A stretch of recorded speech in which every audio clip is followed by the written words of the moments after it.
débat est ouvert.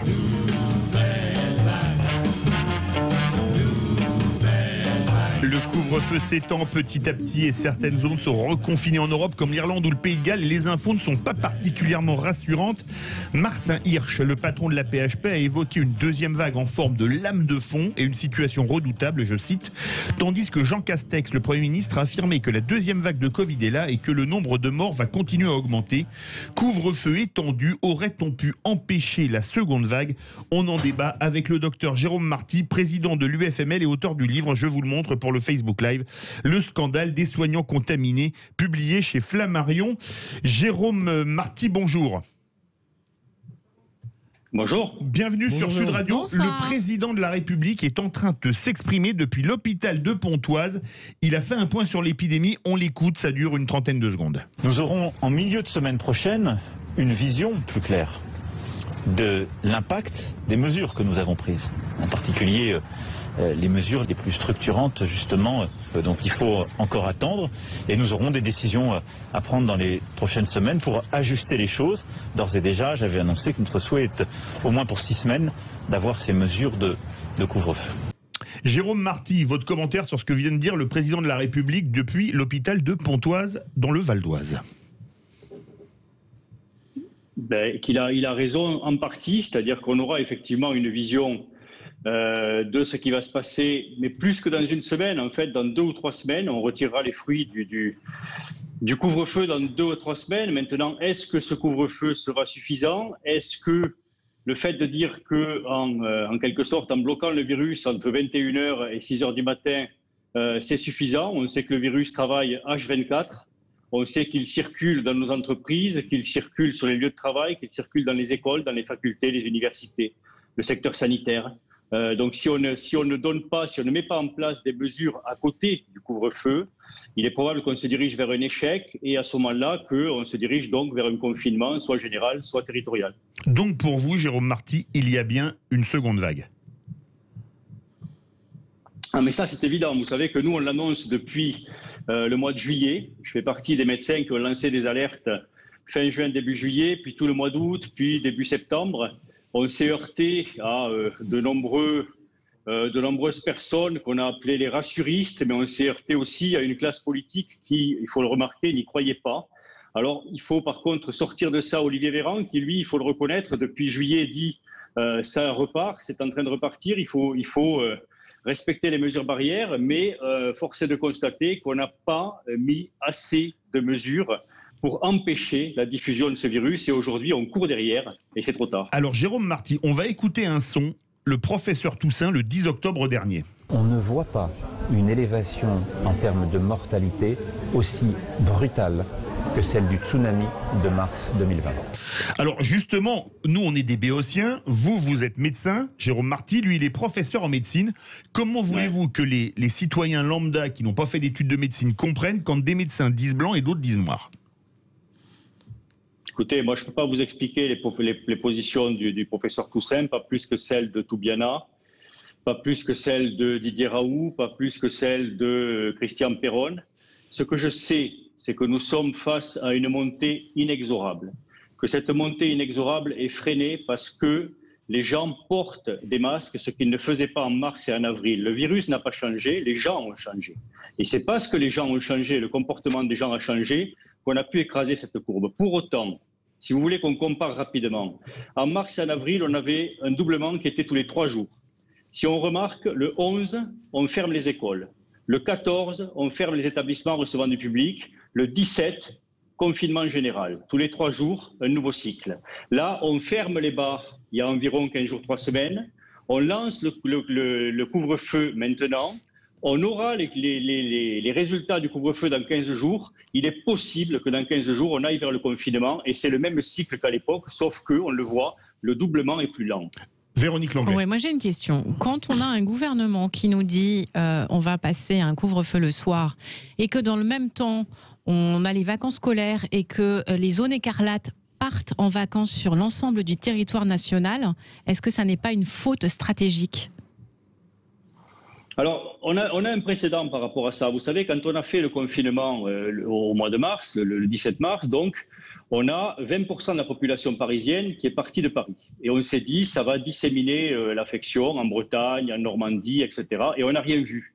Pourquoi? Parce que cette maladie est une maladie de la concentration de la population. Et là, les populations s'étaient en quelque sorte déconcentrées. Alors, il y a une différence maintenant quand même. Il y a une différence, c'est que le virus est sur tout le territoire. Et si je vous donne l'exemple, par exemple, de là où je me trouve, à Fronton, zone semi-rurale, 6 000 habitants. C'est entre Montauban et Toulouse, pour les auditeurs qui connaissent pas. Entre Toulouse et Montauban, voilà, pour les gens qui ne connaissent pas. On a un taux d'incidence qui est de 380, on a un taux de positivité qui est de 14%, soit comme toute la France. Ce qui montre bien que le virus est partout et qu'il nous a échappé. Et la preuve qu'il nous a échappé, c'est qu'on est incapable aujourd'hui de faire du tracing et de faire de l'isolement. Et ça, c'est bien la preuve que le virus est devant nous, qu'il y a une diffusion communautaire partout et qu'il faut le freiner d'une autre façon. Philippe Bilger. Docteur, encore une fois, je suis l'un des Français qui ne s'est jamais cru docteur. Je suis totalement ignorant.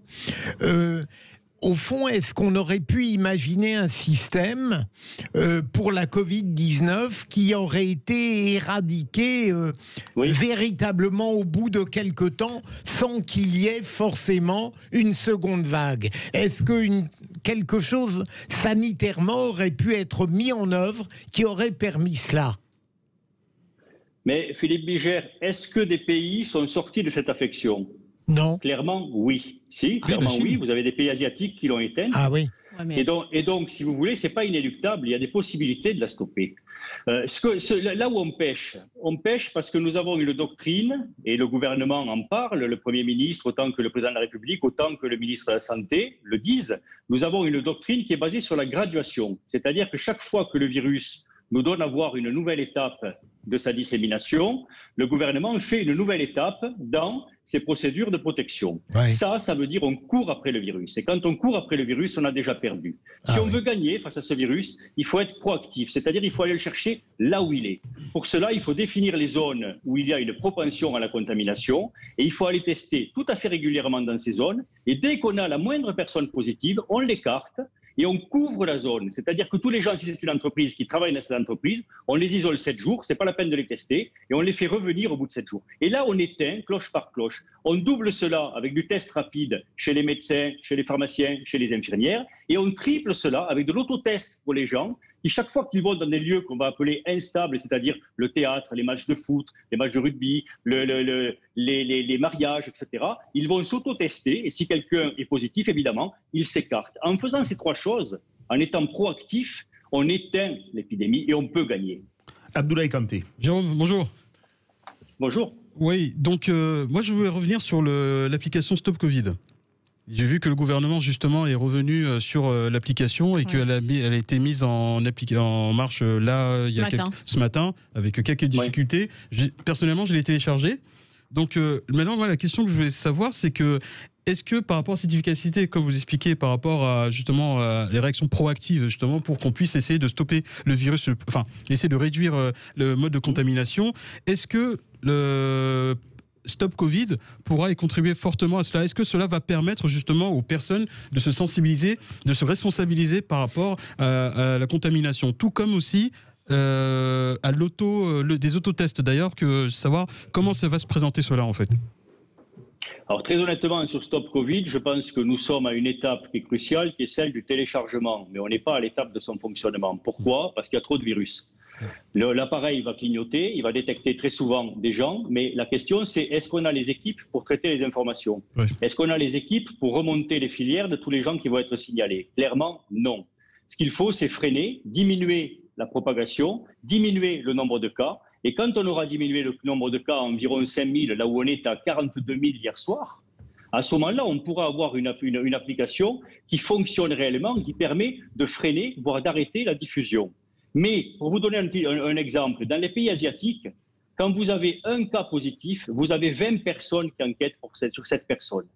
En France, quand vous avez 20 cas positifs, vous avez une personne qui enquête. C'est un peu ça, quoi. Parce que Donc, si on veut être efficace, il faut mettre les moyens. Juste parce que ça revient aussi, encore une fois, il y a encore des centres médicaux qui sont encore bondés. Il y a encore plus entre 200 et 300 mètres d'attente pour se tester. Et c'est encore une fois cette problématique. Je pensais qu'on allait pouvoir réduire cela, mais il y a encore il paraît que ça va plus et c'est vite. très long, parce que je me souviens une fois de parler dans un autre média que par rapport aux tests, qu'il y avait des tests par rapport au coût.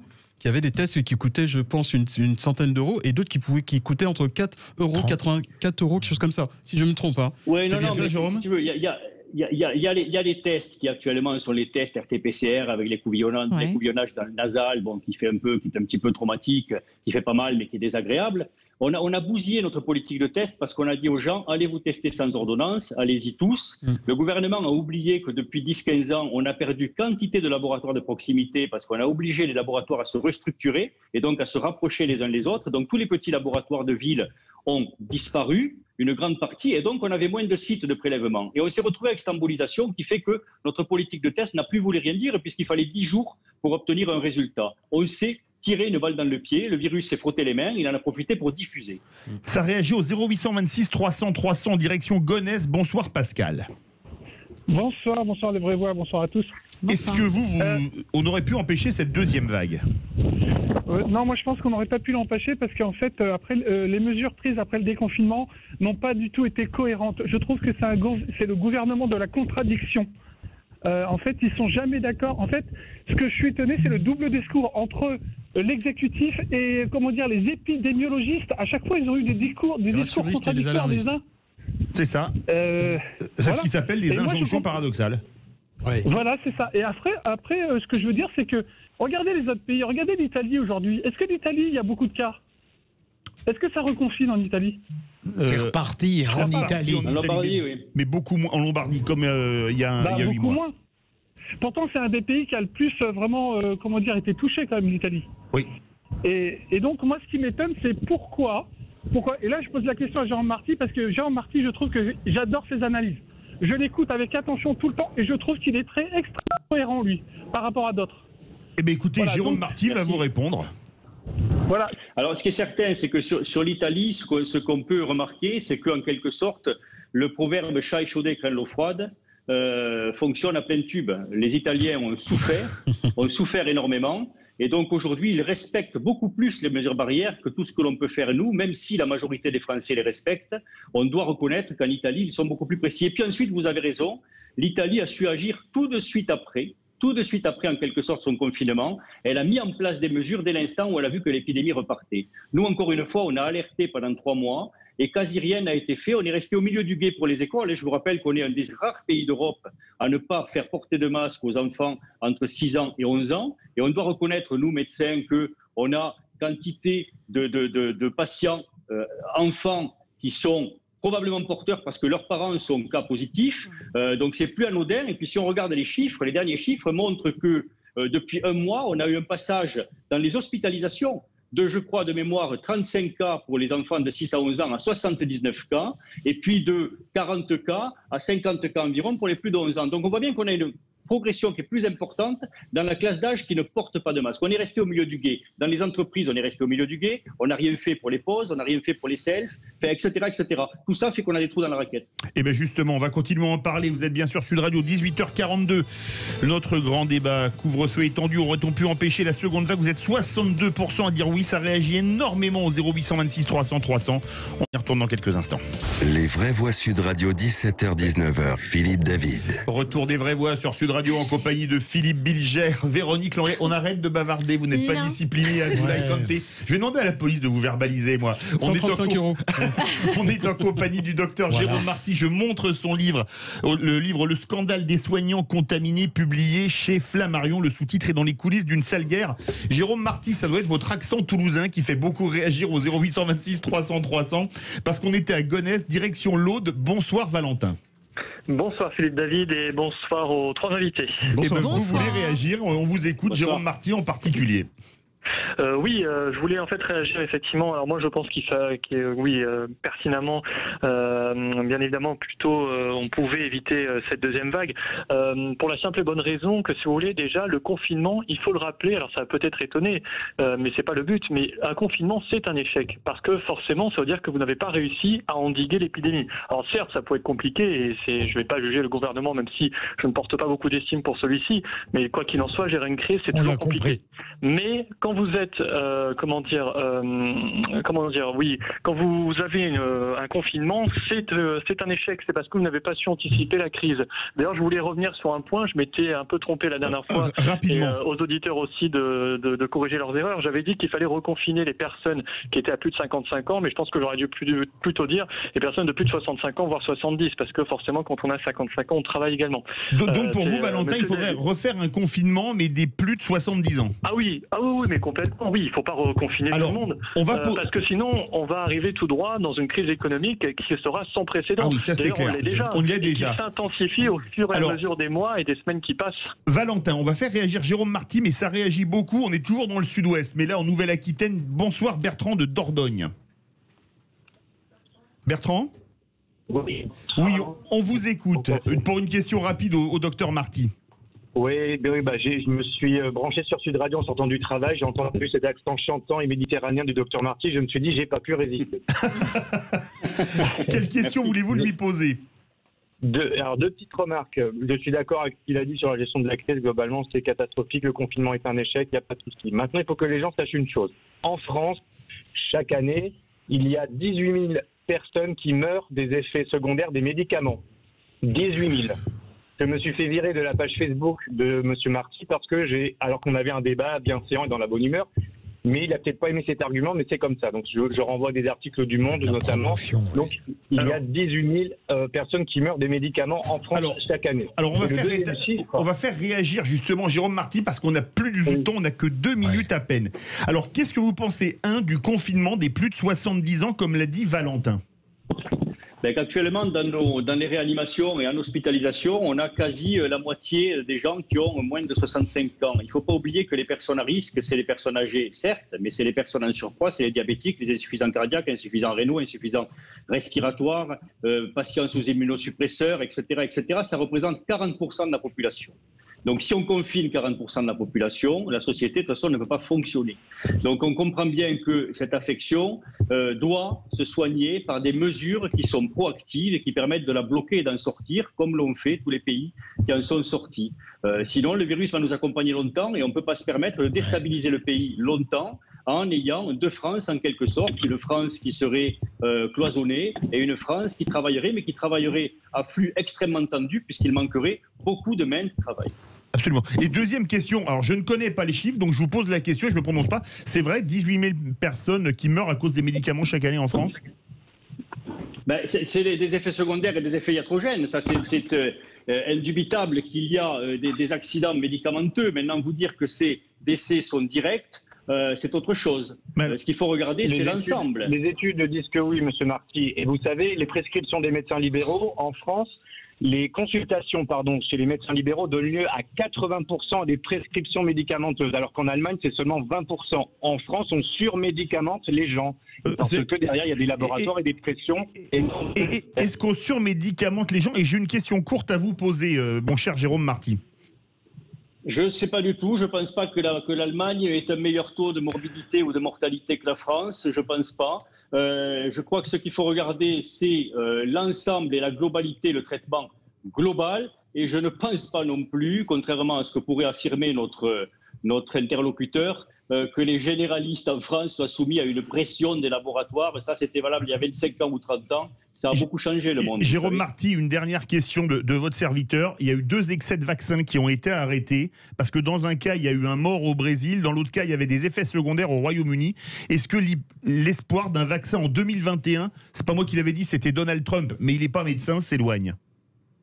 J'ai pas de boule de cristal. Ce qui est certain, c'est qu'il y a beaucoup de moyens qui sont mis. Mais vous êtes un excellent médecin. Oui, mais il y a beaucoup de moyens qui sont mis là-dessus. Le problème, c'est que ce vaccin, il faut le fournir à 8 milliards d'habitants. Donc même structurellement, ça va être très difficile de le produire. Moi, je crois plus, encore une fois, à des solutions qui sont des solutions de terrain et logique. Allons chercher le virus là où il est. Ne le laissons pas se développer. Il faut le harceler. il faut aller le chercher véritablement. Il faut tester de 3 façons, comme je vous le disais. Il faut aller dans les entreprises, dans tous les lieux clos où il se développe. Il faut que les gens puissent s'auto-tester. Il faut qu'on puisse reprendre nos vies en présence de ce virus, mais en étant capable immédiatement de réagir. Ne pas le suivre d'une certaine manière, mais le précéder, docteur. C'est ça. C'est tout à fait ça. Quand on le suit, on a déjà perdu. Il a 3 semaines d'avance en permanence. 3 semaines d'avance en permanence, ce qui est assez inquiétant. C'était le second débat des vraies voix sur Sud Radio.